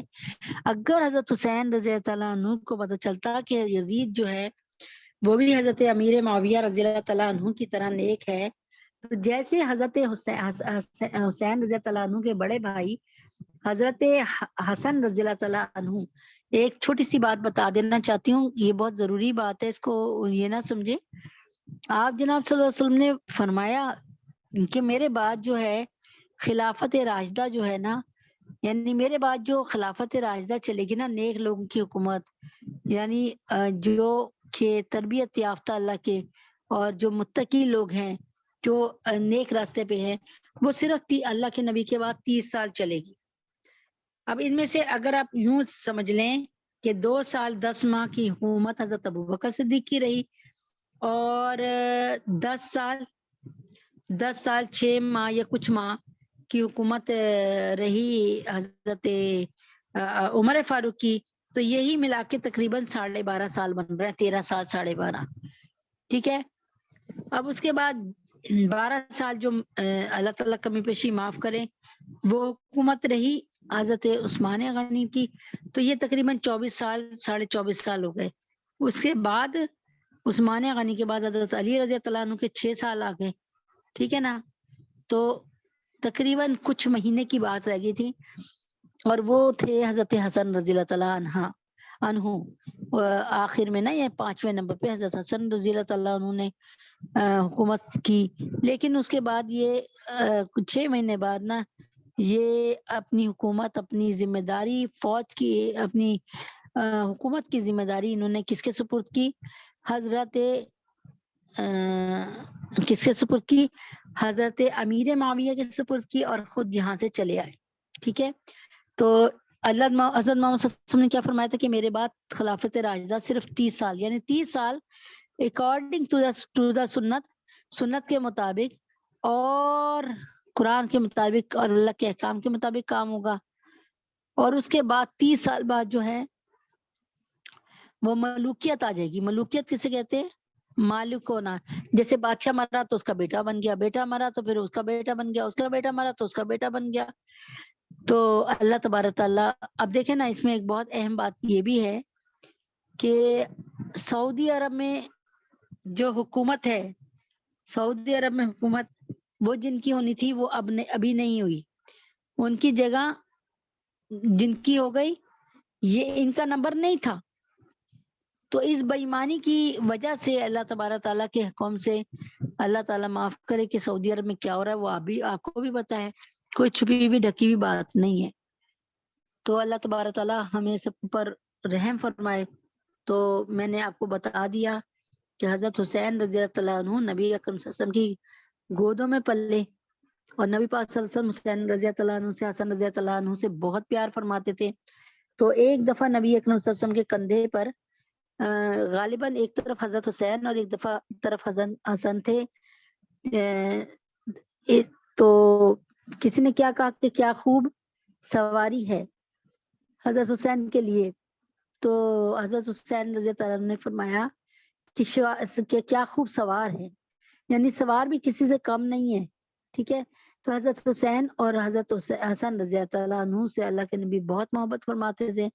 بلا شبہ نبی پاک صلی اللہ علیہ وسلم کی اپنی اولادیں کوئی نہیں رہی تھی، لیکن اللہ تعالیٰ جب چاہے زندگی کو پلٹ دے، جب چاہے زندگی کو پلٹ دے، کہ اللہ تبارک تعالیٰ کے حکم سے نام رہتا ہے باپ کے نام سے، ہے نا، یہی ہوتا ہے نا. نبی پاک صلی اللہ علیہ وسلم کا نام زندہ رہا، یعنی نبی پاک صلی اللہ علیہ وسلم کے نام سے اوروں کے نام زندہ رہے. یعنی حضرت حسین رضی اللہ عنہ یہ سمجھ لینا ان کے بیٹے کے بیٹے تھے، یعنی ان کی بیٹی کے بیٹے تھے. تو آج نبی پاک صلی اللہ علیہ وسلم کے نام سے ہی حضرت حسین بھی پہچانے جاتے ہیں. بتانا یہ چاہ رہی ہوں کہ بھائی یہ ہماری سوچ ہے صرف کہ بچہ اب بیٹا پیدا ہوگا تو ہمارا نام چلے گا. حضرت محمد صلی اللہ علیہ وسلم کے کوئی بیٹے زندہ نہیں رہے. آپ کو پتا ہے 3 جو کہیں 5 لکھا کہیں 3 لکھا، لیکن 3 پر یہ ہے نا کہ ہمیں زیادہ وہ ہے کہ ابراہیم ہے، قاسم ہے، عبداللہ ہے، ان کی طیب اور طاہر کنیات تھی. بہرحال کوئی 4 بھی کہا گیا، کہیں 5 بھی کہا گیا، لیکن واللہ عالم ہمیں نہیں پتا. اس کے علاوہ مجھے 3 پر راج کال ہے. تو لیکن تینوں کے تینوں جو تھے اللہ تعالیٰ کے نبی اکرم صلی اللہ علیہ وسلم کے تینوں کے تینوں بیٹے اللہ کو پیارے ہو گئے، اور چھوٹی عمر میں پیارے ہو گئے اللہ کو. اپنی کوئی جائیداد، اپنے کوئی بچے نہیں چھوڑ کے گئے، خود ہی بچے تھے. لیکن اللہ تعالیٰ نے یہاں پہ بتا دیا کہ میں نسل کو چلانے کے لیے کسی مرد کا محتاج نہیں ہوں. دیکھو میں نے عورت سے بھی نسل چلا دیا، بی بی فاطمہ کے رضی اللہ عنہ سے. تو بات صرف اتنی سی ہے کہ اپنی بچیوں کو بھی محبت کیا کریں، اور اس کے لیے بھی اچھی دعائیں کیا کریں، اور اچھی طریقے سے کمپنی دیا کریں، اور بھائیوں کی وجہ سے یا بیٹوں کی وجہ سے بہنوں کو ڈیگریڈ نہ کیا کریں. تو الحمدللہ رب العالمین، اللہ تعالیٰ نے نبی اکرم صلی اللہ علیہ وسلم کی نسل کو چلانے کے لیے حضرت اب سید ہم کہتے ہیں سید، تو ادھر سے آ رہا ہوتا ہے، نبی اکرم صلی اللہ علیہ وسلم کے خاندان سے نہیں. اب نبی پاک صلی اللہ علیہ وسلم کی تو ایسے نہیں ہوئی نا ایسا اولاد بعد میں. تو بہرحال اللہ تبارک تعالیٰ جو کہا جو سنا اللہ تعالیٰ اسے قبول فرما لے، اور اللہ تبارک تعالیٰ اس کو آگے بتانے کی اللہ تعالیٰ ہمیں سہولت عطا فرمائے، اور ذہن میں رکھنے کی اللہ تعالیٰ طاقت عطا فرمائے. وما علینا الا البلاغ. اللہم صلی علی محمد وعلی آل محمد کما صلیت علی ابراہیم وعلی آل ابراہیم انک حمید مجید. اللہم بارک علی محمد وعلی آل محمد کما بارکت علی ابراہیم وعلی آل ابراہیم انک حمید مجید. ربنا آتنا فی الدنیا حسنۃ وفی الآخرۃ حسنۃ وقنا عذاب النار. ربنا ظلمنا انفسنا وان لم تغفر لنا وترحمنا لنكونن من الخاسرين رب اغفر وارحم وانت خیر الراحمین اللہم انت السلام ومنک السلام تبارک یا ذا الجلال والاکرام۔ اے اللہ پاک ہم تیرے انتہائی گناہگار بندے ہیں، اے اللہ پاک ہم تیرے انتہائی راندہ بندے ہیں، اے اللہ پاک ہم نظروں سے اپنے ہی گرے ہوئے بندے ہیں، یا اللہ کوئی اپنی نظر سے کیا گرائے گا، اللہ ہم اپنی نظروں میں خود ہی گرے ہوئے ہیں۔ یا اللہ ہمیں نبی اکرم صلی اللہ علیہ وسلم اور ان کے نواسی حضرت حسین رضی اللہ تعالیٰ عنہ کے طفیل میں بخش دیجئے۔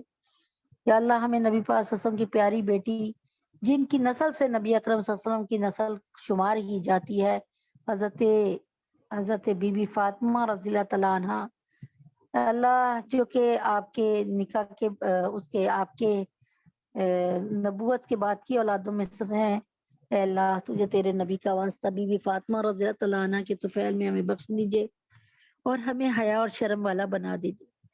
اے اللہ ہم سب کے گناہوں کو معاف فرما دیجئے، ہم سب کی خطاؤں کو درگزر فرما دیجئے۔ اے اللہ پوری مسلمانیت کو، یا اللہ تمام مسلمانوں کو صحیح والی بات کہ حضرت حسین رضی اللہ عنہ کے ساتھ حقیقت میں کیا ہوا، اور اللہ پاک کسی صحابی نے آپ حضرت حسین رضی اللہ تعالیٰ عنہ کے دنیا سے جانے کے بعد کبھی ایسا نہیں کیا کہ ماتم کیوں ہو، جلوس نکالا ہو، سبیل کی ہو۔ اے اللہ جب کسی صحابی نے نہیں کیا، جبکہ اس وقت دنیا میں سب سے بہترین صحابہ زندہ تھے، یعنی حضرت ابو بکر صدیق کے بیٹے عبد الرحمن بن ابی بکر، حضرت عثمان، حضرت عبداللہ کے بیٹے حضرت عبداللہ ابن ابی بکر، حضرت عبداللہ بن عمر، اور حضرت عباس کے بیٹے حضرت عبداللہ ابن عباس، اور حضرت زبیر کے بیٹے تو وہ بھی عبداللہ ابن زبیر۔ تو اے اللہ پاک اپنے حبیب پاک صلی اللہ علیہ وسلم کے طفیل میں یہ چاروں پانچوں ہستیاں اور بہت سے صحابہ اور بہت سے مطلب تابعین، تبع تابعین، صحابی زندہ تھے، اللہ کسی نے بھی تو ایسے کام نہیں کیا کہ کالے کپڑے پہنے ہوں محرم منانے کے لیے، یا سبیلیں لگائی ہوں، یا جلوس نکالے ہوں، یا ماتم کیے ہوں۔ اے اللہ پھر یہ کہاں سے رسم بد چلی آئی، اے اللہ پھر یہ کہاں سے رسم بد چلی آئی، یہ کہاں سے کوفی پہنچ گئے، اللہ یہ کیوں، اللہ ہر 10 محرم کو یہ کیوں ہوتا ہے، اللہ ہمیں شعور عطا فرما دے، یا اللہ ہمیں شعور عطا فرما دے، یا اللہ ہم وہ تمام کام ضرور کریں جو آپ جناب صلی اللہ علیہ وسلم نے کیے تھے، جو صحابہ نے کیے تھے، جو صحابہ کے بعد تابعین اور تبع تابعین نہیں کیے تھے، اللہ وہ کام تو ہم ضرور کریں، لیکن اللہ ہم ان سے ہٹ کر کام کرتے ہیں اور ہم اس پر خوش ہوتے ہیں، اور ہم ان سے جنت خریدنا چاہتے ہیں، اور ہم سمجھتے ہیں کہ ہم پکے جنتی ہو گئے۔ اللہ یہ تمام کی تمام بدعتیں ہیں، اور آپ نے تو فرمایا کل بدعت ضلالہ کل ضلالہ فی النار، کہ ہر بدعت جو ہے گمراہی، اور ہر گمراہی جو ہے وہ جہنم میں لے کے جانے والی ہے، جہنم میں جائے گی۔ تو یا اللہ ہمیں عقل اور شعور عطا فرما دیجئے، یا اللہ تمام پاکستانیوں کو، تمام مسلمانوں کو، تمام مومنوں کو شعور عطا فرما دیجئے۔ اللہ دنیا میں آنے کا مقصد پہچان لے، اللہ جو ہم اپنی ذات کے پیچھے لگے ہوئے کہ ہماری ذات کا سب کچھ صحیح ہو جائے، ہمارے گھر والوں کا سب کچھ صحیح ہو جائے، ہم ذاتیات پہ لگ گئے، اللہ تجھے تیرے نبی کا واسطہ وہ عظیم مقصد جو محرم ہمیں 10 محرم میں دیا جاتا ہے وہ بھول گئے۔ اے اللہ پاک ہمارے تمام کے تمام اسلاف نے اپنی جانیں کٹوا دی، اپنے مال اپنے گھر بار قربان کر دیے، اور اللہ کے دین کو نیچے نہ جھکنے دیا، اللہ کے دین کی حفاظت فرمائی۔ اے اللہ اب بھی کوئی بھیج دے، کوئی صلاح الدین ایوبی، کوئی خالد بن ولید، کوئی محمود غزنوی رحم اللہ جیسے، یا اللہ کوئی خالد بن ولید رضی اللہ تعالیٰ عنہ جیسے، اب بھی اللہ اب حقیقی طور پہ اللہ تعالیٰ ہم مسلمانوں کی ضرورت ہے کہ کوئی نیک ہستی آئے اور ہمارا لیڈر بن جائے، اللہ کوئی نیک عمر ثانی، اللہ کوئی عمر ثانی اللہ ہمیں عطا فرما دیجئے، کوئی ایسا عمر ثانی حکمران عطا فرما دیجئے جو مسلمانوں کی اس حالت زار پہ رحم فرما دے۔ اے اللہ ہم شیطان کے پجاری بنے ہوئے ہیں اور ہم اللہ تعالیٰ سے اچھائی چاہ رہے ہیں، اے اللہ تبارک تعالیٰ، ہم ذرا سی بات سے مایوس ہو جاتے ہیں اور اللہ تعالیٰ سے ہم اپنا رخ پھیر لیتے ہیں۔ اے اللہ تبارک تعالیٰ، کیسے گھاٹے کے سودے کرتے ہیں اور ان میں ہم خوش بھی رہتے ہیں، ان گھاٹوں کے سودوں میں۔ اللہ، ہم اس میں ڈوبے پڑے ہیں، ہم نچڑے پڑے ہیں۔ اے اللہ، بہت بہت دن ہو گئے، بہت وقت گزر گیا، حتی زرتم المقابر، یہاں تک کہ قبروں کی زیارت ہونے والی ہے۔ اے اللہ، قبروں کی زیارت سے پہلے ہم پہ رحم فرما لیں، ہمیں حقیقی ہدایت عطا فرما دیجئے۔ اے اللہ، اے اللہ، جیسے جیسے امتحان گاہ میں جانے سے پہلے امتحان کی تیاری ہوتی ہے، اسی طرح اللہ تبارک تعالیٰ ہمیں روز قیامت سے پہلے، برزخ سے پہلے، اللہ ہماری بہترین برزخ کی تیاری فرم کروا دیجئے۔ یا اللہ، وہ تمام گناہ جس کی وجہ سے جہنمی ہونے کا فیصلہ کیا ہمارے لیے، وہ تمام گناہوں کی توبہ کی توفیق عطا فرما دیجئے۔ ہم نے کسی کا حقوق کھائے، حق کھایا، اللہ تعالیٰ اس سے معافی مانگنے کی اور اس کا حق واپس کرنے کی توفیق عطا فرما دیجئے۔ ہم نے جس کی غیبت کی ہے، اللہ تجھے تیرے نبی کا واسطہ، اللہ ہم نے جس کی غیبت کی، اللہ تبارک تعالیٰ اپنے حبیب پاک صلی اللہ علیہ وسلم کے طفیل میں اسے معافی مانگنے کی توفیق عطا فرما دیجئے۔ ہمارے دلوں کو نرم کر دیجئے، ہماری انا کو توڑ دیجئے، ہمیں انسان بنائیے، ہمیں مسلمان بنائیے، ہمیں مومن بنائیے۔ یہ پتوں کو انا کے توڑ دیجئے۔ اے اللہ، ہم سب پہ رحم فرمائیے، اے اللہ ہم سب پہ کرم فرمائیے۔ اللہ، جتنے لوگ اس وقت ہاتھ اٹھا کر بیٹھے ہیں، جمعہ کا روز ہے اللہ، اور اللہ تعالیٰ عصر مغرب کا ٹائم ہے جس کی آپ نے والعصر ان الانسان لفی خسر قسم کھائی ہے آپ نے عصر کے وقت کی، اللہ جس میں دن چینج ہو رہا ہوتا ہے، رات ہونے والی ہوتی ہے، دن کی چادر اتار کے رات کی چادر اڑائی جا رہی ہوتی ہے۔ اللہ، یہ کام کوئی بشر نہیں کر سکتا کہ رات کی چادر اتار کے دن اور دن کی چادر اتار کے رات کر دے۔ اللہ، تجھے تیرے نبی کا واسطہ، حی القیوم ذات، آپ سب کچھ کر سکتے ہیں، آپ سب کچھ کر سکتے ہیں۔ اے اللہ، اللہ آپ سب کچھ کر سکتے ہیں، آپ سب کچھ کر سکتے ہیں۔ اللہ تبارک تعالیٰ آپ سب کچھ کر سکتے ہیں۔ اللہ آپ سب کچھ کر سکتے ہیں، بس آپ سب کچھ کر سکتے ہیں۔ اللہ آپ سب کچھ کر سکتے ہیں۔ آپ ہم سب مسلمانوں کو حیا اور شرم عطا فرمائیے، اور آپ آج ہماری اس محفل میں آ جائیے۔ اللہ، ہم سب آپ کو مل کے منا لیں گے، اللہ ہم آپ کو جانے نہ دیں گے۔ اے اللہ تبارک تعالیٰ، آپ ہر جگہ رہتے ہیں لیکن اس وقت آپ کی ہمیں خصوصی توجہ چاہیے۔ یا اللہ، پاکستانیوں کے حال پہ رحم فرما دیجئے، ہمیں کوئی نیک حکمران عطا فرما دیجئے۔ اے اللہ، مہنگائی اور بے حیائی کو پوری قوت سے غارت فرما دیجئے، دفع دور کر دیجئے۔ یا اللہ، پاکستان میں بجلی کو اور پیٹرول کو سستا کر دیجئے، ہم سب کے گناہوں کو معاف فرمائیے۔ مولا کریم آقا عظیم، ہم سب پہ رحم فرمائیے۔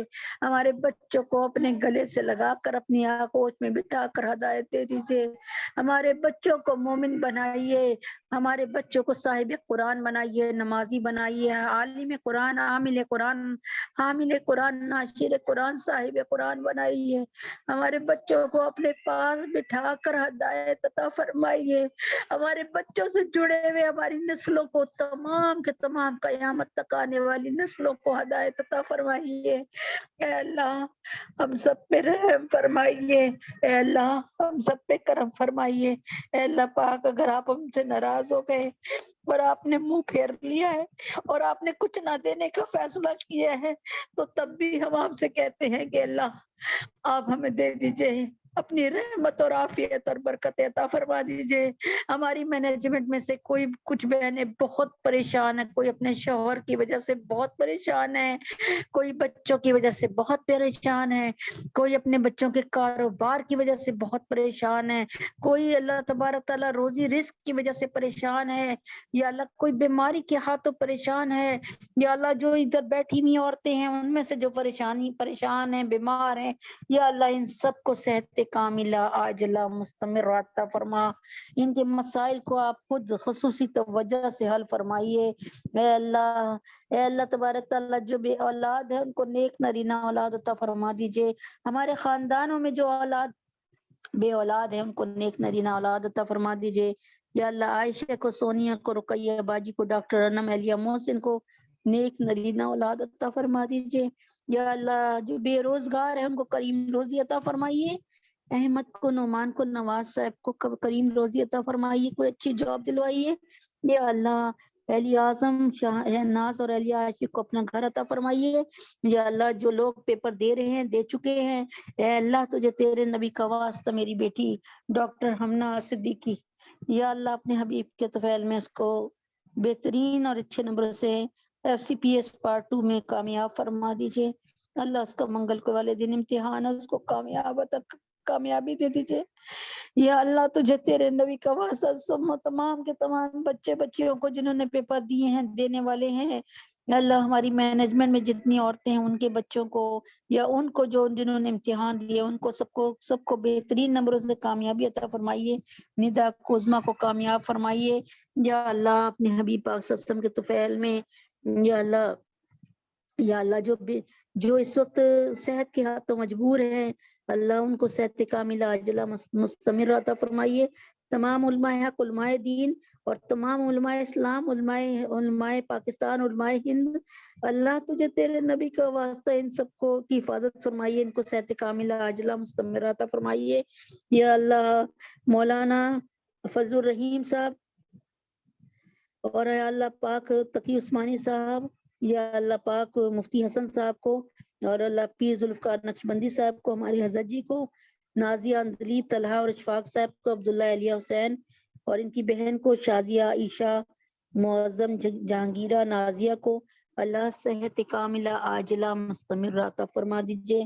ان کے تمام اہل خانہ کو بھی ایمان کے ساتھ صحت کاملہ عاجلہ مستمر عطا فرما دیجیے یا اللہ۔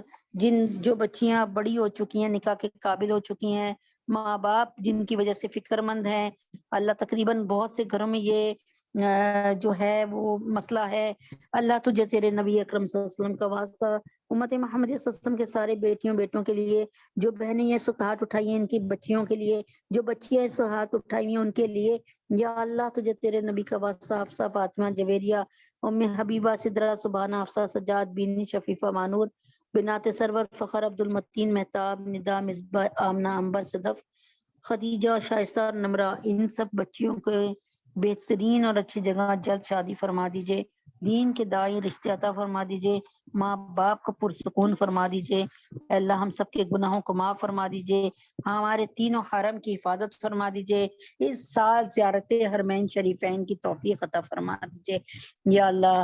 ہمارے جتنے بھی مسلمان بھائی ہیں بوسنیا میں، چیچنیا میں، صومالیہ میں، برما میں، شام میں، سیریا میں، عراق میں، افغانستان میں، کشمیر میں، فلسطین میں اور انڈیا میں، چائنا میں اور مشرقی ترکستان میں یا اللہ، ان سب کی عزت و جان و مال کی حفاظت فرما اللہ۔ ہم آپ سے روز دعا کر رہے ہیں تقریباً یہ اے اللہ، پھر بھی انڈیا میں مسلمانوں کے ساتھ اس وقت بڑا ظلم ہو رہا ہے، کشمیر میں، فلسطین میں مسلمانوں کے ساتھ بہت ظلم ہو رہا ہے اے اللہ۔ کوئی ایک تو اس بندہ جو سن رہا ہے یا سنے گا بعد میں ریکارڈنگ، کوئی جو محبوب ہو اس کے طفیل میں اللہ تجھے تیرے نبی کا واسطہ مسلمانوں کی مدد فرمائیے، مسلمانوں کی مدد فرمائیے، مسلمانوں کو ایمان عطا فرمائیے، ان کی مدد فرمائیے کہ اگر تو نے مسلمانوں کی دل جوئی نہیں، تانا دیں گے بت کے مسلم کا خدا کوئی نہیں اے اللہ۔ ہم سب کے گناہوں کو معاف فرمائیے، خطاؤں کو درگزر فرمائیے۔ طیب اردگان اور اللہ پاک جو ان کے قطر کے حکمران ہیں یا کوئی جو نیک حکمران ہیں ہمارے مسلمان، ان سب کی حفاظت فرمائیے، ان کو زندگی صحت تندرستی عطا فرمائیے، ان کے نیک فیصلوں میں ان کو ثابت قدمی عطا فرمائیے۔ اور اللہ پاک جو ہمارے ملک پاکستان کے حکمران ہیں یا اللہ پاک دلوں کو تو آپ ہی سمجھتے ہیں، اگر یہ نیک ہیں تو ان کو خوب جو ہے ترقی عطا فرمائیے تاکہ ان کو وہ توفیق دیجئے کہ یہ پاکستان کی ترقی کا باعث بنے، لیکن اگر یہ بد ہیں تو یا اللہ دور دفعہ دور فرمائیے اور کسی ایک پر ترس کھا کر کوئی نیک حکمران عطا فرما دیجئے یا اللہ۔ پاکستان کو سیلاب سے، زلزلوں سے تمام مسلمان ممالک سمیت بچا لیجئے اور اللہ اپنے حبیب کے طفیل میں کرم خاص کر دیجئے۔ اللہ تعالیٰ، مجھے یقین ہے کہ اللہ تعالیٰ کے نبی اکرم صلی اللہ علیہ وسلم فرماتے ہیں کہ اللہ تعالیٰ سے مایوس نہ ہو، اللہ ضرور سنتا ہے، اور مجھے یقین ہے کہ کہیں نہ کہیں سے آپ اس دعا کو ضرور سنیں گے اور قبول اور منظور فرمائیں گے اللہ۔ جتنے بھی لوگ بیٹھے ہیں ان کو جوڑ کی پور کی یا اللہ ذہنی، جسمانی، روحانی صحت کاملہ عاجلہ مستمرہ اللہ ایمان کی نعمت کے ساتھ عطا فرما دیجئے یا اللہ، ہم سب کا خاتمہ بالخیر، خاتمہ بالایمان کر دیجئے یا اللہ، جب ہم سب پہ نزاع کا عالم طاری ہو تو لب پہ کلمہ جاری ہو، لا الہ الا اللہ محمد الرسول اللہ۔ یا اللہ غازی فیصل کو جو ہے باعزت بری فرما دیجئے، وصلی اللہ تعالی علی خیر خلقہ ہی۔ یا اللہ ہمارے ایک بھائی ہیں جو ہماری ٹیچر ہیں ثنا صاحبہ، ان کے میاں کو اللہ جو ہے صحت کاملہ عاجلہ مستمرہ دائمہ نافیہ عطا فرما دیجئے، بہت بیمار ہیں، اللہ ان کو صحت کاملہ عاجلہ مستمرہ عطا فرما دیجئے، وصلی اللہ تعالی علی خیر خلقہ محمد وعلی آلہ وصحبہ اجمعین برحمتک یا ارحم الراحمین۔ سبحان ربک رب العزت عما یصفون وسلام علی المرسلین والحمد للہ رب العالمین۔ السلام علیکم ورحمۃ اللہ وبرکاتہ۔